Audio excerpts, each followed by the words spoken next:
네, 먼저 국회로 가보겠습니다. 오늘 국회에서는 조희대 대법원장 후보자 인사청문회가 진행되고 있습니다. 이균용 전 후보자 임명 동의안이 부결된 지 2달 만에 사법부 수장 공백이 해소되는 계기가 될지 주목됩니다. 국회 연결합니다. 나혜인 기자. 네, 국회입니다. 네, 대법원장 후보자 청문회 어떻게 진행되고 있습니까? 네, 내일까지 이틀 동안 진행되는 조희대 대법원장 후보자 청문회 첫날, 지금은 점심시간 잠시 쉬어가고 있습니다. 지난 10월 이균용 전 후보자 임명 동의안이 부결되면서 대법원장 자리는 2달째 비어있는 상황인데, 오전에는 야당 의원들의 자질검증 질의가 이어졌습니다. 과거 조 후보자가 판사 시절에 보수적인 색채가 강한 판결을 내렸다는 점을 우려했고, 또 이재명 민주당 대표를 겨냥한 검찰의 압수수색 영장 청구가 너무 무분별하다고 주장하면서 법원이 제대로 제동을 걸지 못하고 있다는 지적도 쏟아냈습니다. 반면 여당은 사법부의 정치적 편향성은 전임 김명수 대법원장 때 심해졌다고 주장하며 조 후보자야말로 누적된 재판 지연 문제를 해소하고 법원 신뢰를 복원할 적임자라고 엄호했습니다. 하루속히 대법원장 공백을 메워야 한다며 이번만큼은 야당이 인준에 협조해야 한다고 목소리를 높였습니다. 큰 이견이 없으면 임명동의안을 오는 8일 예정된 본회의에서 표결하자는 입장인데, 야당은 그날 이른바 쌍특검 법안 상정 가능성을 거론하고 있어서 상황은 조금 더 지켜봐야 할 것으로 보입니다. 이 밖에 오전에 국토교통위원회 전체 회의에선 전세 사기 후속 대책이 논의됐습니다. 원희룡 국토교통부 장관이 그동안 조사한 전세 사기 유형과 피해 규모를 국회에 보고했고, 지난 5월 국회 문턱을 넘은 피해자 지원 특별법을 어떻게 보완할지를 두고 여야 의원들과 논쟁을 벌였습니다. 네, 여야 당내 상황도 전해주시죠. 네, 국민의힘에선 지도부와 혁신위원회의 갈등 국면이 계속되고 있습니다. 혁신위는 어제 당 핵심 의원들의 총선 전 용퇴를 촉구하는 이른바 희생혁신안이 최고위원회 안건으로 올라가지 못하자 애초 예정된 화상회의도 취소한 채 후속 대응을 고심하고 있습니다.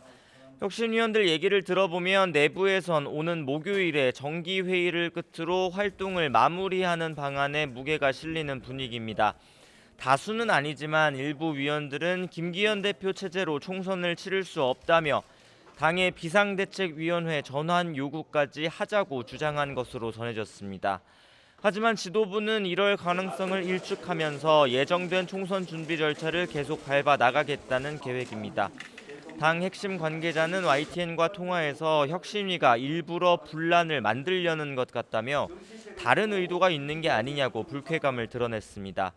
이번 주부터 차례로 영입 인재를 발표하고 이르면 이번 달 중순에 공천관리위원회 출범을 목표로 김기현 대표가 직접 낙점한 공관위원장 후보 1명을 접촉하고 있다고 전했습니다. 김 대표는 강승규 전 대통령실 시민사회 수석이 오늘 아침 라디오 방송에서 국민들 목소리와 가까운 건 인요한 혁신위원장의 주장이라고 말한 것을 두고는 좋은 말씀이라며 대응을 자제했습니다. 강승규 전 수석이 혁신이 목적대로 갈 것이고 대통령도 그렇게 바랄 것이다라고 좀 발언했는데, 거기에 대해서는 좀 한 말씀 부탁드리겠습니다. 우리 당은 끊임없이 혁신해 왔고 앞으로도 계속 혁신해 가야죠. 민주당은 이낙연 전 대표가 띄운 신당설에 당내 이상민 의원의 탈당과 비이재명계 의원들의 집단 행동이 겹치며 요동치고 있습니다. 이낙연 전 대표는 오늘도 라디오 방송에 나와 당내 민주주의가 억압받고 있다며 탈당 가능성을 시사했습니다. 자신을 출당시켜야 한다는 당원들의 청원이 빗발치고 있다는 지적에 당에서 몰아내면 받아야지 어떻게 하겠느냐고 응수한 겁니다.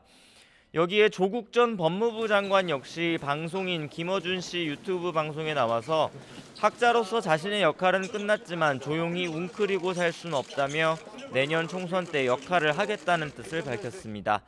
이 밖에 송영길 전 대표를 비롯해서 야권 곳곳에서 위성정당 창당 움직임이 일면서 민주당 안팎에선 비례대표 선거제를 둘러싼 파열음도 점차 커지는 모습입니다.